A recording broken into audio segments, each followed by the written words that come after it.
We're back now on the Chip Shot Football Podcast here, and a couple games that I wanted to touch on as well. Before we started Week 5, one of them was the game between the Las Vegas Raiders and the Cleveland Browns. One of the more underrated games I thought in Week 4 was the victory that the Raiders had, 20-16 over the Cleveland Browns.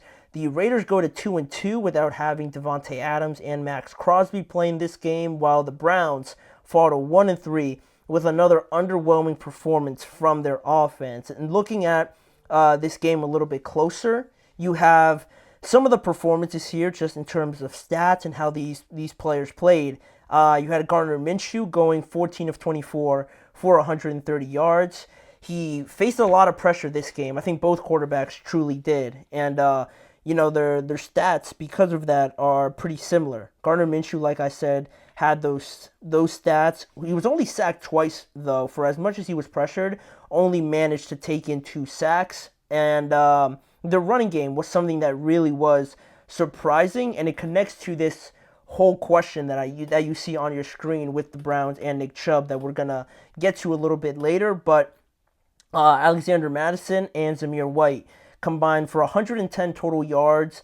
Zamir White unfortunately fumbled, and the Browns scored on it to kind of keep them in the game, which was not a good look because Zamir White has kind of had problems with fumbling. So to see it happen again here wasn't great, but running the ball, it looked pretty well. They ran it 29 times, which is right about the amount that I think some of these teams that might not know who their quarterback is or might not have a lot of offensive firepower. This is how much I need them to run the ball. Zamir White ran the ball 17 times, and Alexander Mattison only ran it 5 times, but he had more yards as well to contribute. So they had a good running performance. And receiving-wise, Trey Tucker, I'd be lying if I told you guys I knew who that was when the game started, but when I went back and looked at the game, he played pretty well. He had 5 receptions for 41 yards.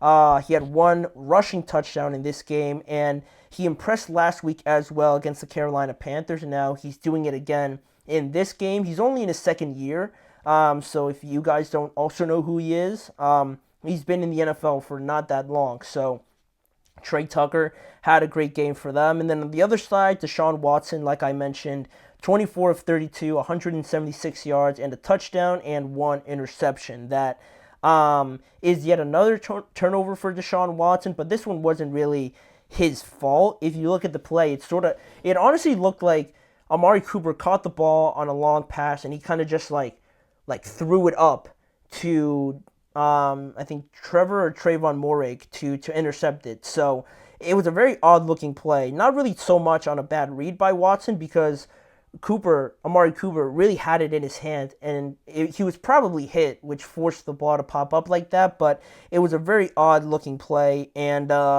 elsewhere on the Browns, Jerry Jeudy had a very good game, 6 receptions for 72 yards, building a pretty good connection, it seems like, with Deshaun, and acquiring him from the Denver Broncos. This is something that is one of the positive bright spots with this game. But again, it wasn't enough to get the result in this game because looking at some of the bigger moments from this game, the best offensive moment for a very disappointing performance from the Browns was on their first drive of the game, their 15-play touchdown drive that led to a touchdown by Whitehead for the Browns, one of their tight ends. And they led right off of the bat 7-0, and you're thinking right there, like, wow, like the Browns are on one today. Maybe this is the straw that broke the camel's back, right, with this performance, because you go out there and score on a 15-play drive, you dominated that drive, and you're thinking that more is to come, but that's not how this game worked out, really, because the Raiders did a good job of staying in it, because from the start that they had, you could probably think that, like I said, Cleveland is going to run away with it, but it was only 10-10 at the halftime whistle, and after halftime, it kind of really broke out into a ugly, like, slugfest defensive battle between both of these teams because Cleveland's offense really stalled out in the second half. They didn't score any points from the offensive side of the ball. Their touchdown in the second half came from their defense on a fumble recovery, and they just had a lot of their own mistakes, a lot of holding penalties. The one of the holding penalties took away Amari Cooper's long touchdown in that game. They had a botched snap, which doesn't look good anytime it happens. And it was just really good defensive play from the Raiders as well to constantly bring pressure, make Deshaun Watson uncomfortable, and keep their offense in the game. For as much as they struggled, the Raiders defense played a very good game. And also, in that same breath, the Browns defense played very well. They kept Cleveland in this game because, like I said, they didn't score any points on offense, but their defense kept them leading in this game or within a lead, within one score, and things like that. So both defenses played very good in the second half. They shut everything down, and they too added a lot of pressure to Gardner Minshew in this game. But they did allow a touchdown, but you would have felt that, I think with that touchdown, it made it like 20-16 or something like that. And not out of the game completely, but Cleveland's offense definitely just didn't take advantage of some of the chances that they had, and that ultimately ended up being the difference in this game, because they certainly had a lot of chances. And it's been the story all year, I believe, with this team, because this past week, it was definitely the most unlucky sort of game where you have chances, but it's a holding call, or just the execution isn't there, miscommunication or something like that. It just felt like you tried your best, but still nothing worked for you on this day. That was last week, but in the other 3 weeks, against the Cowboys, their offense really wasn't there at all. The Jaguars, yeah, they beat them, but I think it says more about the Jaguars than anything else. The Giants, you only put up 15 points against the Giants. You let their defensive line sack you like 8 times. That's not a great look. And this past week now, more pressure, very easily getting to Deshaun Watson, which I think is the root of all problems. And you look at all 4 of these weeks, right? The loss to the Cowboys, 17 points by the Browns offense. Week 2, 18 points by this offense. Week 3, 15 points by this offense. And week 4, 16 points, really 9 points, because they didn't score. Or actually no. Yeah, that would be right, wouldn't? I gotta do the math, but 16 points anyway, regardless of the fact. 17, 18, 15, and 16 points through the first 4 weeks. Not enough, really, to win you games. For as good as your defense is, your defense can do much better than, I think, the most points they gave up was to the Cowboys, but then after that, it was 20 points to the Jaguars, 21 points to the Giants, and now 20 points again to the Raiders. Your defense can't play that much better than that in this day and age in the NFL. So clearly, it's an offensive problem, and the offensive line is clearly that main problem.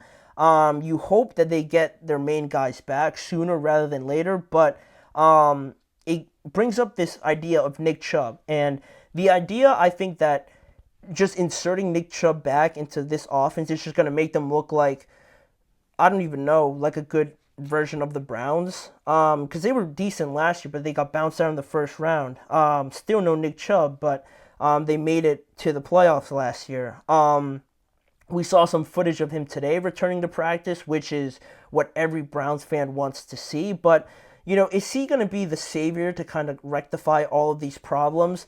I can't 100% say yes, he is. He's certainly going to help, because a running game is certainly going to do a lot for kind of keeping this offense in a rhythm, in a groove, the entirety of the game, rather than just having some great passing plays early on in the game. But then once the defense adjusts to that, your offense isn't just going to stall out in the second half, right? Having a guy like Nick Chubb is certainly going to keep that momentum going. But the questions around him is, if you're going to put that much of a workload on him right off of the bat, he's coming off of a very severe knee injury, and it's not his first one either. So, do you want to do that? Yeah, ideally you want to do that and him just run with it, right? Like we usually expect him to, but I'd be a little bit weary of doing that. And still, with guys like Jedrick Wills missing, guys like Jack Conklin missing, and Wyatt Teller also not playing, whoever you have back there, it's not going to be too much better if you have 3 starters on your offensive line missing, and the run blocking's not there, the pass blocking's not there as well. Having Nick Chubb or not having Nick Chubb is really not going to solve that just with him coming back. And, you know, the offensive line is still the biggest problem with this team. I don't think it's a fact of whether or not Nick Chubb is playing or not. Having a great run is certainly going to help them, but they need to maintain and find some other way to be more steady on that side of the ball. If it's calling better plays for the run game or changing the scheme up a little bit, you're not going to change your whole identity or plays that you run, right? Your kind of offense that you run. But I don't know, finding something else to make it maybe easier for Deshaun in some of these passing plays, or get some more out of Jerome Ford, run it with him a little bit more. I think you could try that before really just putting all your eggs into a basket around Nick Chubb. I'm not saying he's not an awesome player. When he's on, you know, he's one of the best running backs in the NFL. But right now at 1-3, to put this pressure on Nick Chubb to be your savior and kind of dig you out of this 1-3 hole that you've been put in, I don't think that's really the way they should 100% commit to. That there's other things that they need to do better, and I would like to see them address that, along with integrating Nick Chubb back slowly. The last thing you want is to get him hurt again, right? And then this season really looks troubling. So I don't think it's that easy, but it's certainly going to help. And they have a tough schedule coming up. I don't know exactly how and who they're playing, but they actually have the toughest schedule in the NFL. So it's not going to get too much easier going forward for the Browns. So the quicker they find a solution to this, the better it's going to be for them going forward. But that is one team that unfortunately lost this past weekend. We're going to move on to a more positive outlook for the Bears. They won their second game of the season this past Sunday, beating the Rams at home 24-18. And it's not the fact that they just won the game, it's how they won the game that I want to talk about and sort of praise them for finding this epiphany and going with it in this game. So we're going to talk about it. Caleb Williams, the run game, and their defense in the next segment. We'll be right back after this next break.